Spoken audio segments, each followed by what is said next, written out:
Ikaw kasi siyempre aware ka din naman sa mga showbiz issues, di ba? Dahil naging part ka rin ba? Yes. What is your reaction lang when you heard about the gender issue? Sabi ko, yehey. Hindi, yehey, tapos na ako dyan. Oo, kasi hindi na ako nagdadabuzz eh. So, Okay. parang finally I could really say na when something happens, when there's a controversy, it's really none of my business kasi it's not my job anymore to talk about it.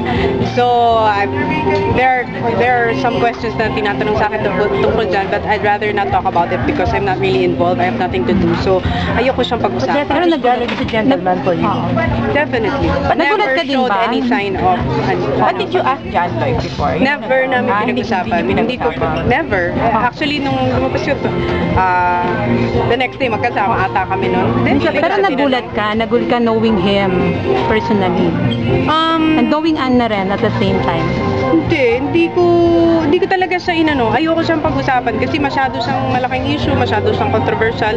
Ayoko nang magsalita, ayoko makadagdag, ayoko magbigay ng unsolicited advice because I really have nothing to do with the issue. So, ayoko talaga siyang Bakit di mo naman siya nakita kapitado sa issue kahit kailan? Nung pinabukasan nakita mo siya? At all, never? Wala. Mapaka-professional.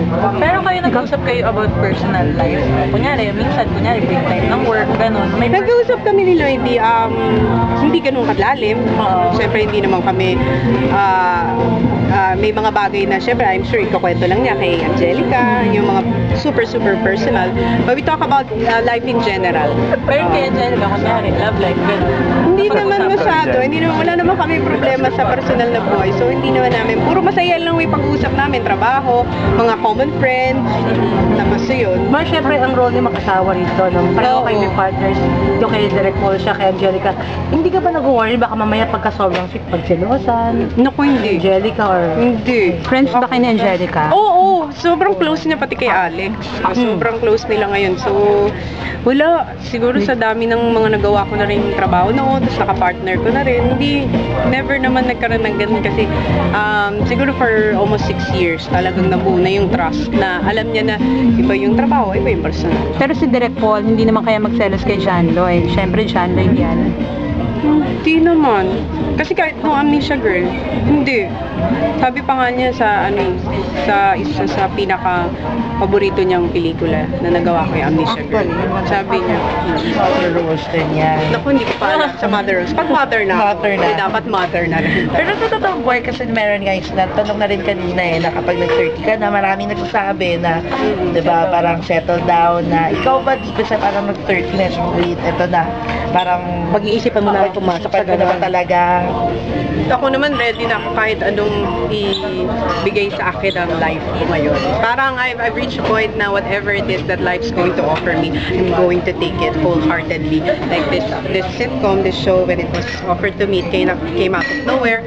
Hindi ko hiningi, hindi ko in-expect nung in-offer lang. Sabi ko, okay.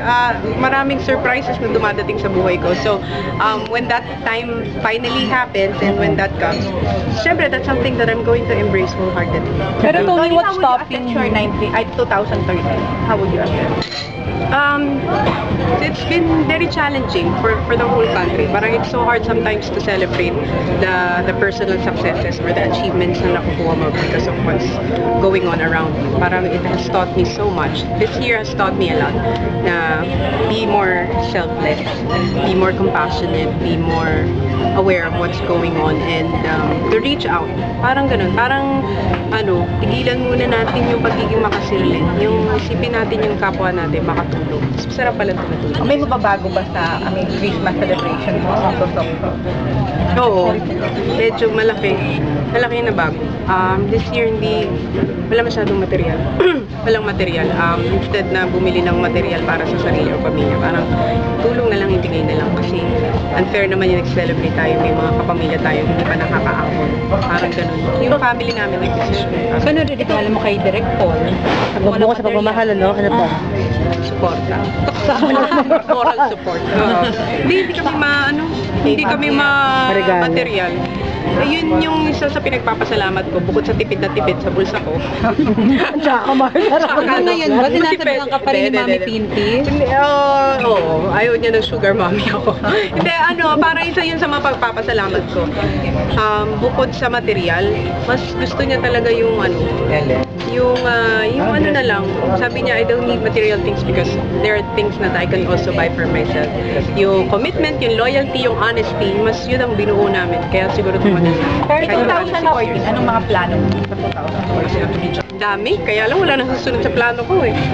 Oo, kasi di ba many are the plans in a man's heart, but it's always his purpose that prevails. Parang 2014, I will just let it go. I will just go with whatever he's going to give me and bless me. Parang wala akong ipaplano this year. Kung ano yung mga trabaho, yung proyekto ibigay, gagawin ko na lang yung best ko so that when the next opportunity comes, I will have a feeling na I earned it, na deserve ko siya.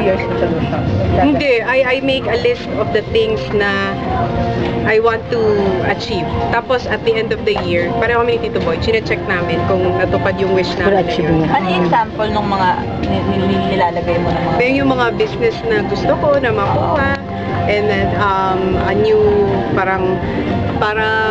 a new chapter in my career na gusto kong buksan or marating. Yun, Yung mga nilist mo ngayon, nung January ngayon. Hindi ko pa ngayon, nabubuksan. Kailan mo siya? Like sa January 1. Sa January 1. Laging ganun. Kaming magkapatid. Whether it na is siya. material or hindi, may material, may personal, on a personal level, sa sarili namin, on a family level, on a work